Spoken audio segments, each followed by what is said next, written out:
Welcome to today's video, Where to Find Content. I'm Barry Chandler, the founder of Chandler Interactive. Another great day in May, Social Media Month Columbus.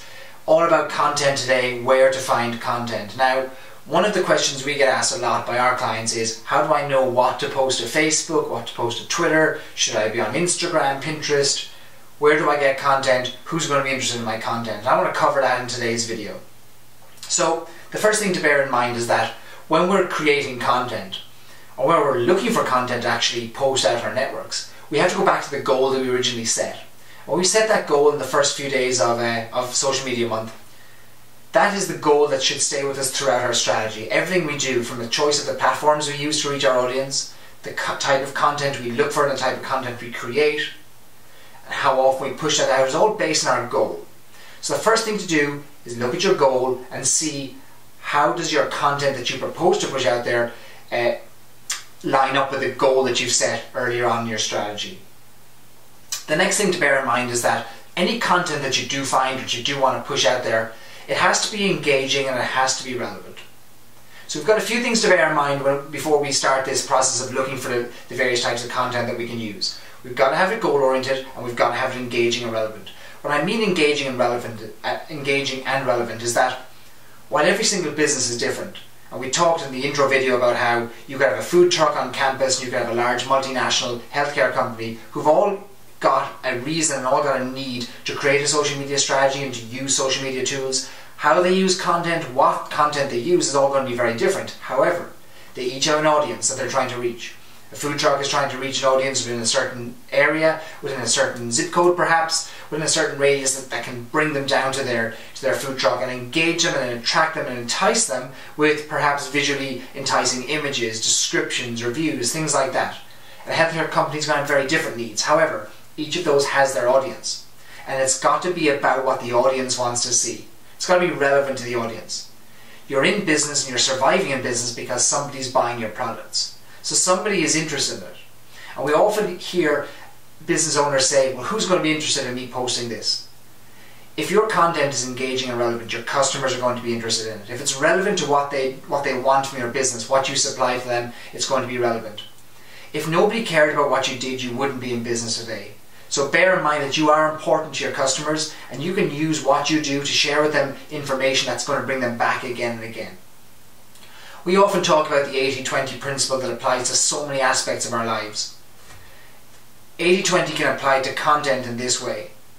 For every piece of content that you post out there should be 4 pieces of content. For every 1 piece of content you post out there about your business or about something specific in your business, there should be 4 pieces of content that are engaging and relevant in a non-business way, in the sense that they don't try and sell to a customer, they don't try and pitch your wares to a customer, they try and build a relationship. These pieces of content try and do more, they go deeper in a relationship building sense than just trying to say, hey, come in and buy this today, it's half off, or we've got a sale on. That's that 1 piece of self-serving content. There should be 4 more pieces that don't do that. Talk about the weather, they talk about something that's happening in their location. We'll go in depth in content in a few more of the videos, but the 80-20 rule certainly applies here, so engaging and relevant.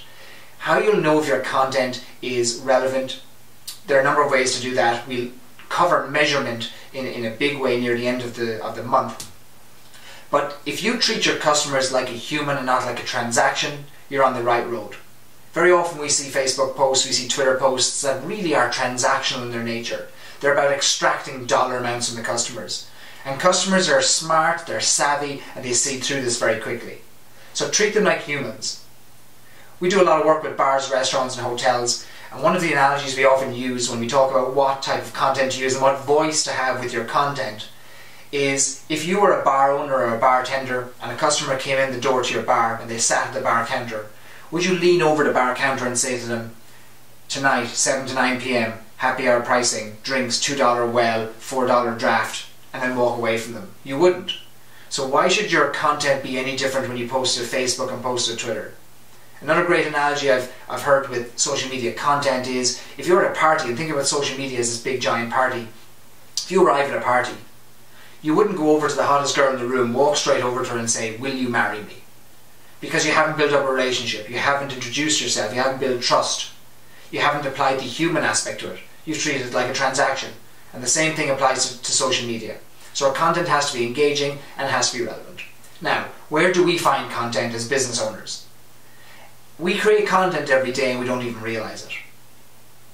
Everything we do lends itself to creating content. Whether you are that food truck owner or whether you are the healthcare company, we're creating content in every aspect of our business. The challenge for us, and the opportunity at the same time, is for us to find that content, use it to our advantage to build our business, to build relationships and to form deeper relationships with our customers. Your staff create content every single day. Your staff are the source of great content. We often don't do enough to showcase our staff.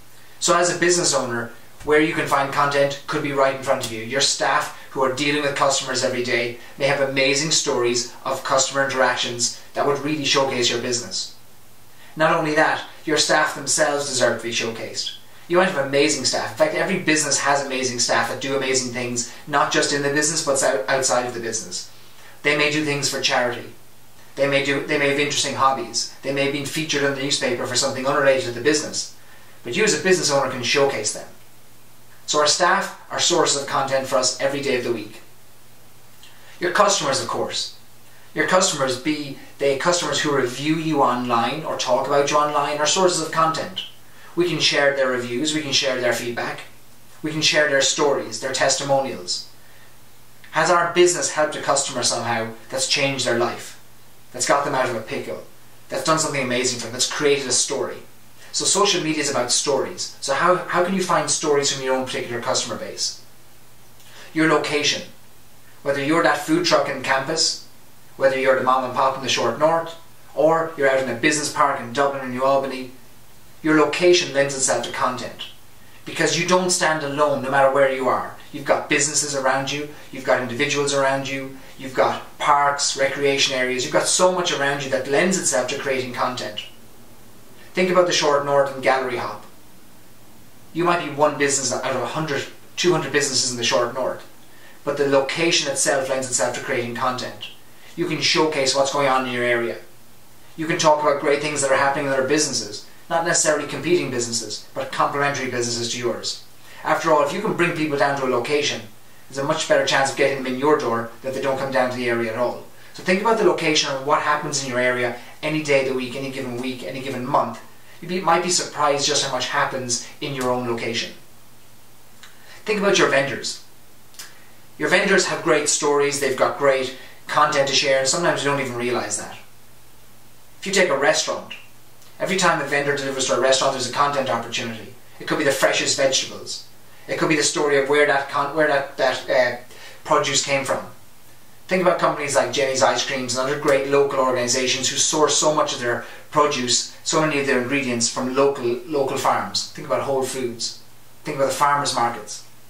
So the vendors who deliver to our businesses have great stories to tell, and we have great stories to tell about our vendors. So think about those as being immediate content sources when we think about where to find content. Your staff, your customers, your location, and your vendors. So that's the first thing to bear in mind when you think about where to find content. What happened last week in your business? What happened last month in your business? So now that we've highlighted those 4 potential areas for where to find content, make a list of all of the things that happened in your business in the last week and the last month that were out of the ordinary events. That weren't just you going through the motions of running your business. It wasn't just you doing the bookkeeping. It wasn't just you answering the calls or whatever it might be. Think about things that happened out of the ordinary. Think about something that happened to one of your staff or something your staff did. Think about something that happened with your vendors. Maybe you reached milestones in your business. Maybe you opened a new location. Maybe you thought about opening a new location. Did you have a new menu launched? You might be surprised just how much takes place in our business that's out of the ordinary and will be of relevance and interest to our customers on any given week and any given month.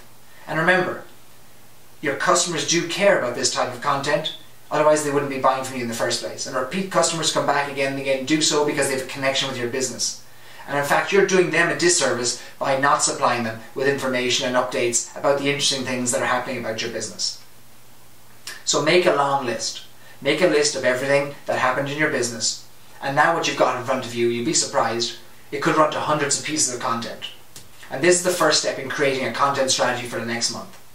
So with Social Media Month, we're trying to build an overall strategy for your business. We're trying to cover all the various areas. And where to find content is one really important piece of that. So now that you know where to look for content, where it could be just sitting right under your nose, all these milestones, events, things that are happening with your customers, your vendors, your own business, in your location, make a list of all of those things that happened in the last week and the last month. You might end up with hundreds of pieces of content. They might all be lying there in front of you on the table. And that's now how we're going to look to create a content strategy for the week ahead and for the month ahead. And what I'm going to do in the next video is show you how to organize all that content, how to see what platforms some of this content should go on. Some of this content could lend itself to photographs, to high quality images. Some of it could be text, some of it could be audio, some of it could be video. It could be notes, it could be any number of things that I'll show you how to organize all of this content into various social media channels and various forms of content to push it out there. So make that list in your business. It'll be the first step you'll make in terms of creating that content strategy. And remember, it's all about a strategy. It's not about 2 o'clock in the morning when you shut your business down after a long night and you think, hey, I didn't post to Facebook today, I suppose I should get something out there. That's not what it's all about. Successful businesses who market themselves and earn customers and earn conversations online have a strategy. And we're going to help you build that content strategy. So make that list and get some ideas from where you can find content in your business. And tomorrow we'll talk about how to organize all that content and attract more and more customers to your business.